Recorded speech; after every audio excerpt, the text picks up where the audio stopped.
राखी भंडारी और आप देख रहे हैं ग्रैंड न्यूज। आइए शुरू करते हैं खबरों का सिलसिला।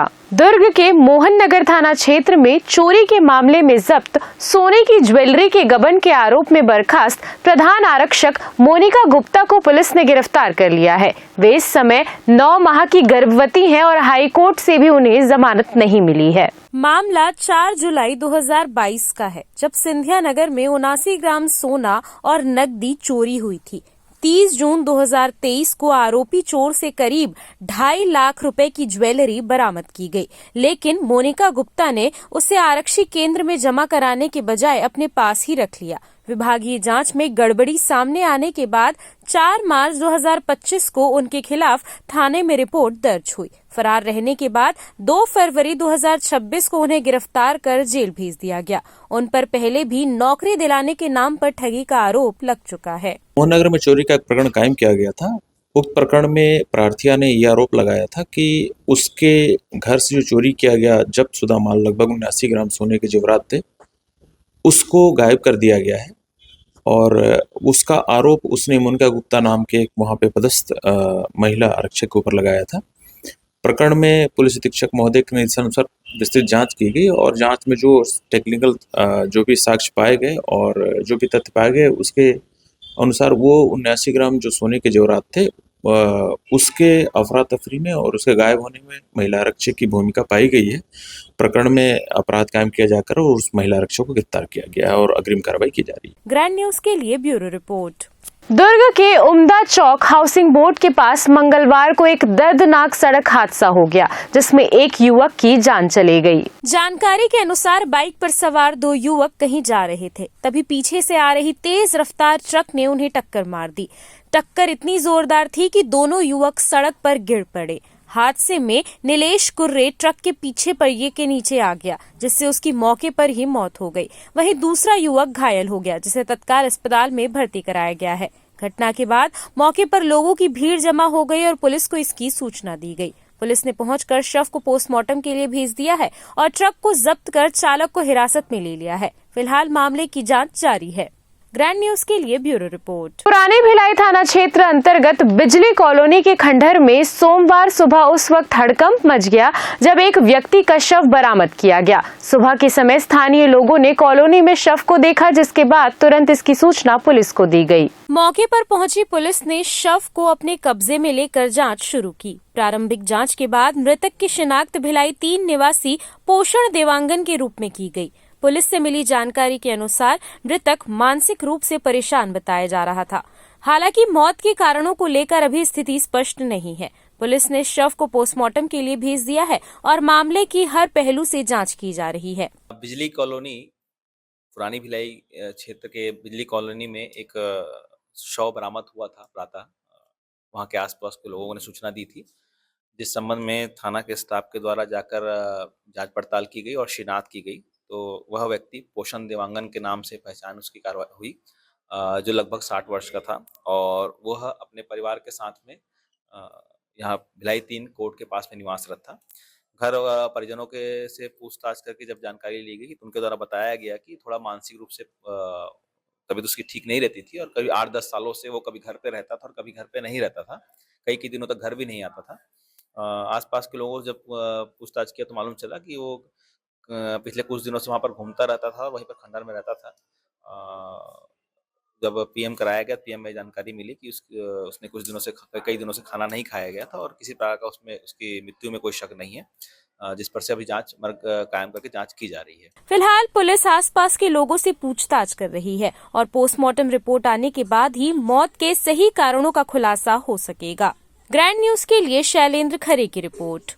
चरोदा पंचशील नगर स्थित स्वामी आत्मानंद उत्कृष्ट अंग्रेजी एवं हिंदी माध्यम विद्यालय में कक्षा 11वीं के छात्र छात्राओं द्वारा कक्षा 12वीं के छात्र छात्राओं के लिए भव्य विदाई समारोह का आयोजन किया गया। यह कार्यक्रम पूरे उत्साह और भावनात्मक माहौल के साथ संपन्न हुआ। विदाई समारोह के दौरान छात्रों ने रंगारंग सांस्कृतिक कार्यक्रम प्रस्तुत किए, जिनमें नृत्य, संगीत और मनोरंजक गतिविधियां शामिल रही। कार्यक्रम के माध्यम से जूनियर छात्रों ने अपने सीनियर्स के प्रति सम्मान और स्नेह व्यक्त किया।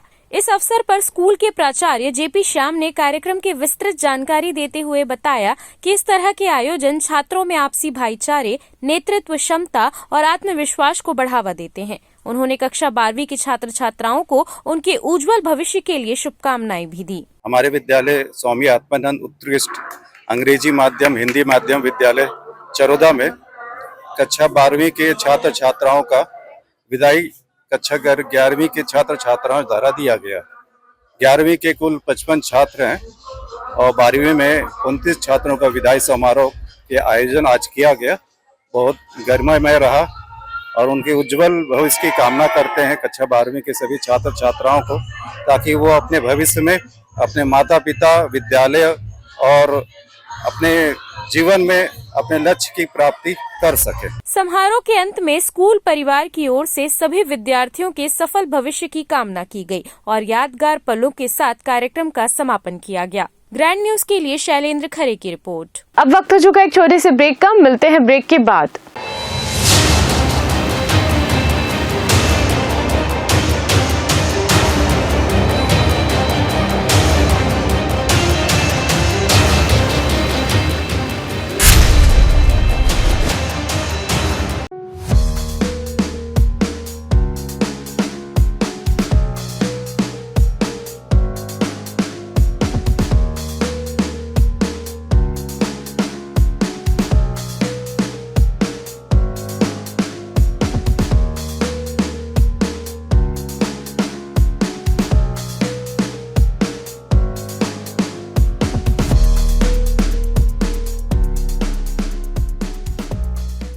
अब पाएं चश्मे से आजादी बिना ऑपरेशन टचलेस लेजिक द्वारा 15 मिनट में अपना चश्मा हटवाएं।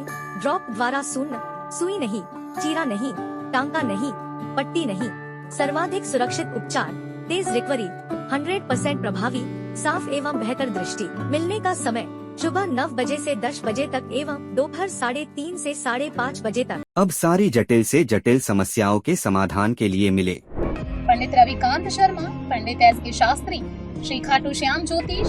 चमत्कार को नमस्कार। हर एक समस्या का समाधान तुरंत किया जाता है। तेवा जन्मपत्री, हस्तरेखा, फोटो देखकर जीवन का पूरा हाल बताया जाता है। हमारे लिखे पर विश्वास ना करो तो एक बार मिलकर देखो। कारोबार में हानि, पढ़ाई में मन न लगना, विदेश यात्रा, मुकदमे में हार, शादी संयोग में रुकावट या हो फिर मानसिक परेशानी, संतान का ना होना या नष्ट हो जाना, ग्रह क्लेश, ग्रह शांति, असामाजिक रोग आदि जटिल से जटिल समस्याओं का समाधान तुरंत किया जाता है। मिलने का पता पोलसाय पारा चौक, दुर्ग। Mobile number 74706 74060।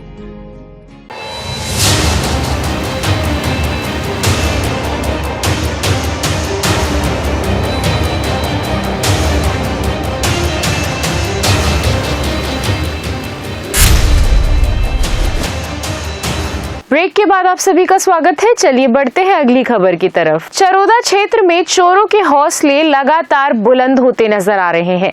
जीआरपी थाना क्षेत्र अंतर्गत चरोदा में सोमवार की रात अज्ञात चोरों ने 2 मंदिरों को निशाना बनाकर चोरी की वारदात को अंजाम दिया। जानकारी के अनुसार चरोदा स्थित साईं मंदिर और उससे महज 50 मीटर की दूरी पर बने शीतला मंदिर में चोरी की घटना सामने आई है। चोरों ने दोनों ही मंदिरों के दरवाजे की ग्रिल को तोड़कर अंदर प्रवेश किया और मंदिरों में रखी दान पेटियों को निशाना बनाते हुए उसमें रखी नगद राशि चोरी कर ली। घटना का पता मंगलवार सुबह तब चला जब श्रद्धालु पूजा अर्चना के लिए मंदिर पहुंचे और मंदिर के दरवाजे को टूटे हुए पाया। घटना की सूचना मिलते ही जीआरपी पुलिस मौके पर पहुंची और निरीक्षण कर जांच शुरू कर दी है। आसपास लगे सीसीटीवी कैमरों की फुटेज खंगाली जा रही है। वहीं अज्ञात चोरों के खिलाफ मामला दर्ज कर लिया गया है। कल रात को अंदाजन 2 बजे के आसपास यहाँ पर चोरी हुआ है, जिसमें 3 दान पेटी मंदिर को तोड़ दिया गया है और महाराज जहाँ रहते थे उनके घर के ताला को तोड़ दिया गया है। साथ में एक जो हमारा गेट है, उस गेट को एक ग्रिल को तोड़कर वहाँ से वो लोग अंदर जाकर पूरा सामान को चोरी कर लिए हैं और नगद राशि लगभग 10,000 के आसपास चोरी हुआ है। शिकायत आप लोगों ने कही थी और सुबह जब 6 बजे पंडित जी मुझे सूचना दिया कि भाई मंदिर में चोरी हो गया, तत्काल मैंने चरोदा जीआरपी को निवेदन किया है कि भाई चोरी हो गया। तत्काल वो लोगों ने आकर कार्रवाई किया। वहाँ के टीआई सिन्हा साहब भी आए हैं, वो भी अपने स्तर पर जांच पड़ताल कर रहे हैं और साथ ही साथ कल रात को उसी समय शीतला मंदिर में भी चोरी हुआ, बगल वाला मंदिर है वहाँ भी चोरी हुआ।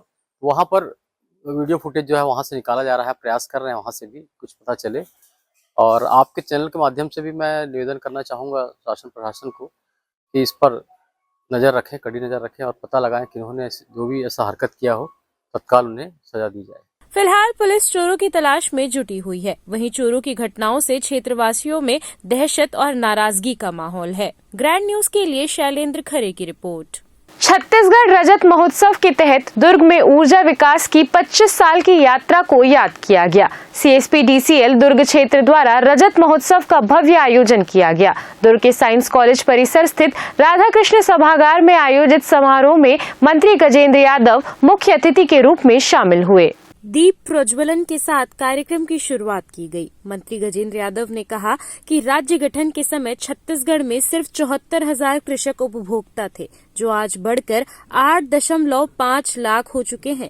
ये ऊर्जा और कृषि के समन्वय की बड़ी सफलता है। उन्होंने गंगरेल जलाशय परियोजना, नवा रायपुर में प्रस्तावित सेमीकंडक्टर प्लांट और PM सूर्य घर मुफ्त बिजली योजना का जिक्र करते हुए सौर ऊर्जा को भविष्य की दिशा बताया। कार्यक्रम की अध्यक्षता विधायक दुर्ग ग्रामीण ललित चंद्राकर ने की। उन्होंने ऊर्जा शक्ति को राष्ट्र निर्माण का मजबूत आधार बनाया। इस मौके पर सेवानिवृत्त कर्मियों, आदर्श और सौर ऊर्जा उपभोक्ताओं को सम्मानित किया गया। वहीं 9 से 23 फरवरी तक प्रदेश भर में स्मार्ट मीटर पखवाड़ा चलाया जाएगा, जिसके तहत पंचायतों और नगरीय निकायों में उपभोक्ताओं को स्मार्ट मीटर के फायदे बताए जाएंगे। व्यवसायिक क्षेत्र में हर क्षेत्र में बहुत आगे बढ़ रहे हैं। छत्तीसगढ़ आज हम पूरे देश में सबसे तेजी से आगे बढ़ने वाला राज्य में हमारी मिलती है।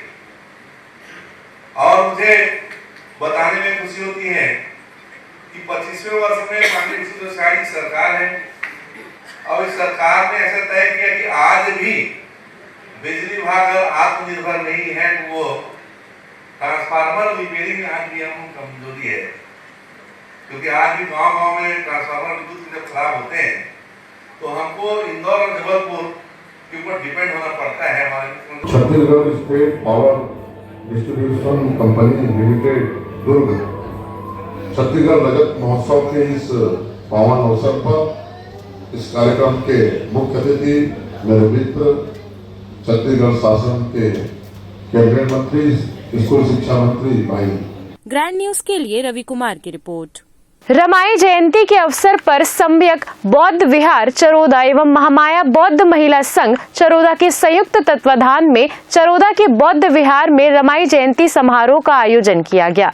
कार्यक्रम में समाज के विभिन्न वर्गों की सहभागिता देखने को मिली। इस अवसर पर मुख्य अतिथि के रूप में सामाजिक कार्यकर्ता चंद्रकला तामर, सामाजिक कार्यकर्ता रेखा आनंद एवं सह प्रोफेसर रश्मि महेश्वरी विशेष रूप में उपस्थित रहीं। कार्यक्रम में सभी अतिथियों का स्वागत एवं सम्मान पौधा भेंट कर किया गया, जिससे पर्यावरण संरक्षण का संदेश भी दिया गया। समारोह के दौरान उपस्थित अतिथियों ने माता रमाबाई के जीवन, संघर्ष और सामाजिक योगदान पर प्रकाश डालते हुए अपने विचार एवं व्याख्यान प्रस्तुत किए। वक्ताओं ने रमाबाई को महिला सशक्तिकरण और सामाजिक चेतना की प्रेरणा स्रोत बताया। कार्यक्रम का उद्देश्य समाज में शिक्षा, समानता और आत्मसम्मान के मूल्यों को आगे बढ़ाना रहा। आयोजन सौहार्दपूर्ण वातावरण में संपन्न हुआ।